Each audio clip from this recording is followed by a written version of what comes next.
오늘 하나님 우리에게 주신 말씀은 마태복음 9장을 보도록 하겠습니다. 1절부터 8절까지 봉독합니다. 지난 시간에 우리 백부장의 믿음에 대해서 말씀을 봤습니다. 그 다음에 내용이 뭐냐면 베드로의 장모의 열병을 낫게 하시고 귀신 들린 자를 내쫓으시고 이런 내용이 8장에 나옵니다. 오늘은 9장을 좀 보려고 그래요. 이제 중풍병자 사건인데 현대에도 중풍에 걸리면은 살아 있으면은 온몸이 마비된 상태로 전신마비로 이렇게 살게 되잖아요. 그래서 우리가 이제 익히 아는 병 중에 하나죠. 오늘은 이제 가장 시급한 일이라는 제목으로 함께 이 중풍병자 이 사건에 대해서 얘기를 나누고자 합니다. 인간이 할 수 있는 일이 있죠. 인간다운 일입니다. 그러나 인간이 신처럼 되려고 했던 것이 바로 이제 선악과의 죄죠. 지금의 그 문제가 인간이 신이 되려고 하는 게 가장 큰 문제죠. 그러나 인간은 신이 될 수 없습니다. 인간은 신의 능력을 가질 수가 없어요. 하나님에게 어떤 능력이 있죠? 성경에 보면은 무소부재, 아니 계신 곳이 없다. 이 온 우주에 꽉 차 있으신 하나님. 하늘을 봐도 은혜가 되고 전지전능, 모든 걸 아시고 모든 걸 할 수 있으신 분. 이 신의 신적 능력이죠. 우리는 그럴 수 없죠. 모든 걸 알려는 어떤 지적 욕구가 굉장히 대단하죠. 인간은 무능할 수밖에 없어요. 무력한 존재. 유능한 것 같지만 인간의 본질을 보면은 나약하죠. 그런 인간이 인간답게 살 수 있는 것은 그 신의 능력이 아니라 신의 속성을 가질 때, 신의 성품. 그게 뭡니까? 하나님의 형상. 원래 우리의 존재는 어떤 존재죠? 하나님의 형상을 갖고 태어난 존재예요. 근데 그게 완전히 부패된 존재, 완전히 썩은 존재, 완전히 깨어진 존재라고 성경은 얘기하고 있어요. 근데 부분적으로 남아있다. 그거를 이제 양심이라고 우리가 이제 신학적으로 얘기를 하죠. 근데 신의 형상, 하나님의 형상이 무엇입니까? 거룩, 사랑, 자비, 관용, 셀 수 없는 이런 하나님의 속성들이 있잖아요. 성품들. 그래서 신앙은 다른 말로 하면 무엇입니까? 성품이에요. 하나님의 거룩을 닮아가고 하나님의 사랑을 닮아가고 하나님을 닮아가는 것, 예수 그리스도를 닮아가는 것. 그게 성품의 변화. 그러나 인간은 신의 속성을 추구해야 하는데 자꾸 신의 능력을 추구하려고 해요. 앞으로는 기후를 관장하는 직업이 유망할 거라고 해요. 죽음을 카운셀링하는 직업이 앞으로 이제 생겨날 거라고 그래요. 최근에 자살을 할 수 있는 그 타임 캡슐 같은 거기서 편안하게 죽을 수 있는 그런 것들이 지금 생겨나고 있잖아요. 어떻게 보면은 인간의 영역을 뛰어넘으려고 하는 거죠. 생명을 복제하고 죽음을 선택하고. 우리나라가 자살률이 높은 것도 사실은 그들이 어떤 아픔으로 인해서 자살을 할 수밖에 없는 상황이라고 이렇게 이해를 하고 있지만 하나님과 멀어진 영적 증상이죠. 자살이 많다는 거는 우리 민족이 얼마나 하나님과 멀어지고 있는가. 자기 인생의 주인이 자기라고 생각하는 것이 여기 선악과의 죄의 본질이죠. 주인이 될 능력이 없는 자가 주인처럼 살려고 하는 것이 신의 능력을 가지려고 하는 거죠. 우리는 우리 인생의 주인이 될 수 없습니다. 근데 자기가 주인이 되려고 하면은 그 비극이 생기는 거예요. 우리 인생도 사실은 내가 주인이 아니에요. 하나님이 내 인생의 주인이신 거죠. 도둑이 마치 남의 집에 들어가서 자기가 주인인 척하면서 편한 옷을 입고 맛있는 음식을 먹는다 그래서 그가 그 집의 주인이 될 수 없는 거죠. 하나님께서 오늘 밤이라도 부르시면 우리는 다 내려놓고 가야 하는 존재예요. 자꾸 우리가 우리 생명의 주인이 되려 하니까 우리 걱정하는 거예요. 오늘 마태복음을 보면 예수님이 하나님이시라는 것을 계속 반복되고 있어요. 그래서 마태복음 주제가 뭔가요? 왕으로 오신 예수님. 그 왕이 뭐예요? 만왕의 왕, 구원의 주, 하나님이시라는 거예요. 이 성경은 예수님의 치유 사건이 사실 중요한 게 아니에요. 중풍병자 고치시고 혈루증 걸린 여자 고치시고 귀신 내쫓고 뭔가 고치고 이런 거에 굉장히 초점이 되는데 그 속에 어떤 메시지가 있나 그게 중요한 거죠. 왜 병자는 고치셨나. 5절과 6절을 보면 내 죄사 받았느니라 하는 말과 일어나 걸으라 하는 말 중에 어느 것이 더 쉽겠느냐. 예수님이 불명자에 뭐라 그러십니까? 네 병을 치료해 주겠다. 이게 아니라 내 죄사함을 받았느니라. 이 당시의 종교인들은 굉장히 민감한 얘기. 왜냐하면 이 죄에 대한 건 신적 권위거든요. 이 유대인들에게 가장 큰 죄가 신성모독. 우리나라에 가장 큰 죄가 뭐예요? 내란죄. 이스라엘의 가장 큰 죄는 신성모독이에요. 지금 내란죄도 사형 아니면 무기징역이에요. 두 가지밖에 없어요. 엄청난 죄죠. 예수님이 사형 아니면 무기징역감인 거예요. 신성모독을 했으니까. 이때부터 시작이 된 거죠. 예수님 십자가 닿거니. 지금도 우리가 어떤 마음을 갖고 계신지 주님은 아세요.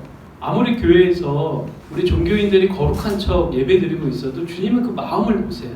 믿음이 라틴어로 뭐라 그랬죠? 크레도. 내 심장을 드리는 거예요. 그게 믿음이에요. 내가 얼마나 주님을 진실로 사랑하고 있는지, 신뢰하고 있는지 주님은 다 아세요. 이 속마음을 다 아시는 거예요. 서기관들의 그 마음을 아시고 이렇게 얘기하시는 거예요. 내 죄사함을 받았느니라 하는 말과 일어나 걸어라 하는 말 중에 어느 것이 더 쉽겠느냐? 뭐가 더 쉬워요? 병을 고치는 것은 인간의 영역이죠. 근데 인간은 점점 그 영역을 정복해 나가고 있어요. 인간이 한계가 없는 생명은 생명으로서의 가치와 아름다움을 잃어버린다. 그러니까 우리가 인생에 한계가 있다는 게 오히려 우리 인생을 의미 있게 하고 더 아름답게 하고 더 가치 있게 한다는 거예요. 아무리 과학이 발달하고 이성이 발달하고 인간이 하나님의 신적인 능력을 갖고 있는 것처럼 착각하며 살아도 인간이 할 수 없는 게 있어요. 바로 죄를 사하는 능력. 오늘 예수님께서 말씀하신 것. 죄 사함의 권세. 오직 예수 그리스도에게 있어요. 우리 존재 안에 스며들어서 우리를 형성해버린 그 죄를 우리가 도저히 도려낼 수가 없는 거예요. 그것을 너무나 잘 아셨던 하나님께서 이스라엘 백성에게 뭘 주셨어요? 대속죄를 주셨죠. 이스라엘 백성이 자신의 죄를 대속할 수 있는 길, 그것을 열어주신 거죠. 어린 양 대신 예수 그리스도. 우리의 죄를 대속하시는. 우리가 아무리 인간이 법으로 규정하고 인간의 죄를 속하게 하는 법을 만들었다 하더라도 그 죄를 속죄할 수 있을까? 인간 세상에서 나 죄값 다 받았어. 그리고 끝날 수 있겠지만 그럴 수 없다는 거예요. 살인자가 종신형을 산다고 해도 그 죄가 없어지지 않는 거예요. 오직 예수 그리스도에게만 신적 권능이 있다는 거예요. 그분은 뭐 석가나 공자와 같은 여러 신 중에 한 명이 아니라는 거예요. 오직 이 땅의 유일한 신은 예수 그리스도라는 거예요. 그래서 우리는 예수 그리스도 앞에 오늘도 무릎 꿇고 그분 앞에 굴복할 수밖에 없는 거죠. 내 존재가. 그리고 매주 그분 앞에 예배할 수밖에 없는 거예요. 우리는 우리의 죄를 다루시는 능력이 털끝만큼도 없습니다. 그래서 인생에서 가장 중요하고 시급한 문제가 죄사함의 문제예요. 왜냐하면 내 죄가 사해져야지 천국에 가잖아요. 그래서 제가 예전에 그 전도폭발이라는 훈련을 꽤 오랫동안 받았었는데 거기서 제일 처음 묻는 질문이 이거예요. 오늘 밤이라도 당신이 세상을 떠난다면 천국에 갈 것을 확신하십니까? 이 질문이. 왜냐하면 우리 생명은 오늘 밤을 담보할 수 없어요. 어느 누구도. 천국에서 눈을 뜰 것을 확신하십니까? 왜냐하면 복음에는 시급성이 있어요. 긴박함. 우리 인생에서 가장 시급하고 중요한 문제가 있다는 것은 죄의 문제를 해결하는 거예요. 오늘일지 내일일지 모르는 우리 인생의 마지막이 끝나면 더 이상 기회가 없는 거예요. 그래서 오늘 예수님은 누가 봐도 이 중풍병자에게 시급한 게 뭐예요? 병이 낫는 게 시급한 거잖아요. 근데 예수님은 그보다 뭘 먼저 얘기하셨어요? 이 죄사함을 받았느냐. 예수님 보시기에 그게 더 시급한 문제였어요. 이 중풍병자가 무엇을 했길래 죄사함을 받았을까? 사실 중풍병자가 한 게 없어요. 이 중풍병자를 데리고 온 사람들이 믿음 때문에 구원을 받은 걸까? 아버지가 목사라 그래서 자녀들이 천국 가는 거 아니잖아요. 혼자 있을 때도 자기 믿음을 점검해 봐야 돼요. 사실 이 중풍병자가 왜 구원을 받는지 나오지 않아요. 알 수는 없어도 우리는 여러 가지 유추를 해보는 거죠. 왜냐하면 중풍병자는 굉장히 무력한 자예요. 여러분 중풍병자 실제로 본 적이 있나요? 아무것도 할 수 없어요. 누워서. 오늘 예수님은 이 중풍병자를 뭐라고 불러요? 작은 자요 이렇게 불러요. 작은 자요. 그 말은 뭐냐 하면은 예수님 보시기에 굉장히 무력한 자예요.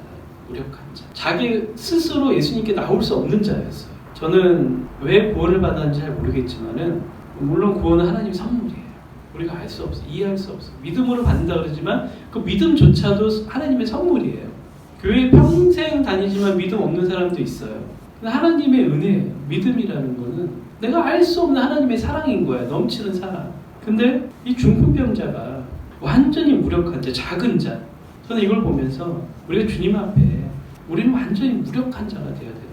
내가 좀 잘났다고 뻗뛰고, 내가 좀 뭐 안다고 좀 잘난 척하고, 내가 좀 믿음 생활 오래 했다고 뭔가 교회 안에서 목에 힘주고 있고, 그런 사람 얼마나 많습니까?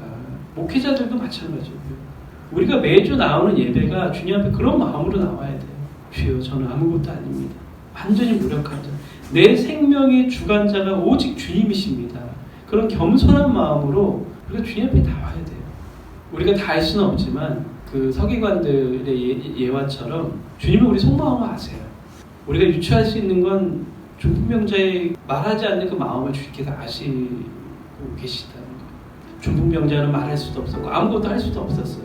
그러나 그의 마음은 이미 알고 계신 거죠.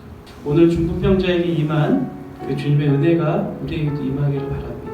우리가 주님 앞에 그렇게 매일 나아갈 수 있기를 바랍니다. 진실함으로, 그리고 절박함으로, 그리고 무력함으로. 근데 사실 우리는 너무 내 안에 많은 것들이 있어요. 그래서 자꾸 욕심이 더 많이 나고 결국은 그 끝이 내가 하나님이 되려고 하는 거잖아요. 내가 신이 되려고 하는, 신적 능력을 가지려고 하는. 그러면서 예수님을 내 삶에서 몰아내고, 예수님 필요 없는 거죠. 내가 신적 능력을 가지고 있으니까. 그게 선악과이시지. 우리가 주님 앞에 매일매일 나아갈 수 있기를 축원합니다. 이 시간 함께 기도합니다.